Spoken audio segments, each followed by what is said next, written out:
Alright, let's talk about a show that's already making waves before it even premieres.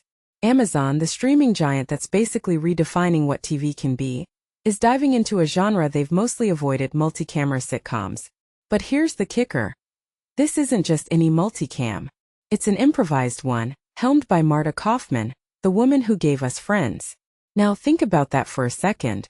Friends was a single-camera show, sure. But Kauffman's legacy is built on crafting ensembles that feel like your own group of friends. So why is she now trying to reinvent a format that's been around since the 1950s? Well, personally, I think it's because she's not just trying to make a show, she's trying to make a statement. The multicam format has been seen as outdated, overly structured, and honestly a bit stale. But Kauffman's not one to play it safe.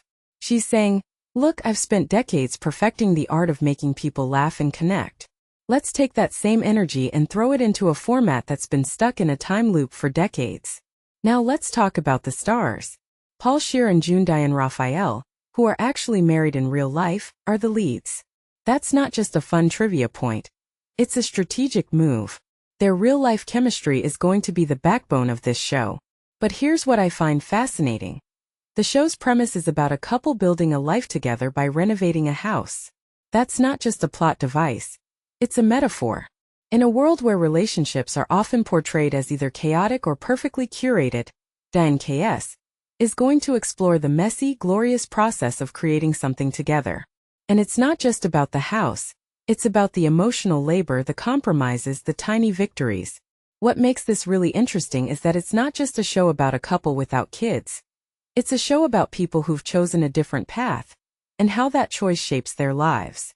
It's a reminder that there's no one-size-fits-all when it comes to love and life. But let's not ignore the production side of this. This show is being funded by Publicis Media Content Innovation, which is part of Publicis Group, a global marketing and communications giant. That's a bold move. Traditionally, TV financing is a labyrinth of networks, studios, and advertisers. But here, a marketing firm is stepping in as the sole financier. Why? Because the industry is changing. Content is no longer just about storytelling. It's about partnerships, data, and brand integration. What this really suggests is that the future of TV isn't just about who tells the story, but how that story aligns with broader cultural and commercial interests.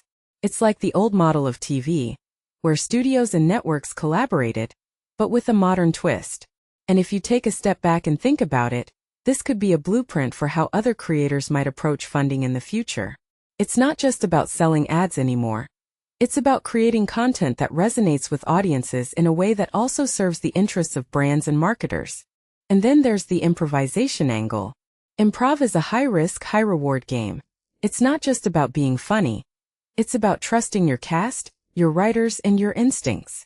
Kauffman's quote about shooting the show being like a roller coaster in the dark is spot on. You don't know where you're going, but you know it's going to be fun. But here's the thing. Improv in a multicam format is uncharted territory. Multicam shows are typically tightly scripted, with precise timing and blocking. Adding improv to that mix is like trying to ride a bicycle on a tightrope. It's going to be messy, but if it works, it could redefine what a sitcom can be. One thing that immediately stands out is that this isn't just a gimmick. It's a calculated risk.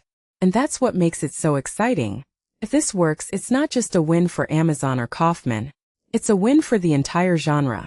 Because if you can prove that improv in a multicam format can be both hilarious and heartfelt, you've opened the door for a whole new wave of creativity.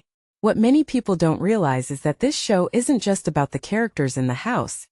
It's about the people behind the scenes who are daring to do something different. And that, in my opinion, is what makes DINKS worth watching. Because it's not just a show. It's a conversation about how we tell stories, how we connect, and how we're willing to take risks in a world that's constantly asking us to play it safe.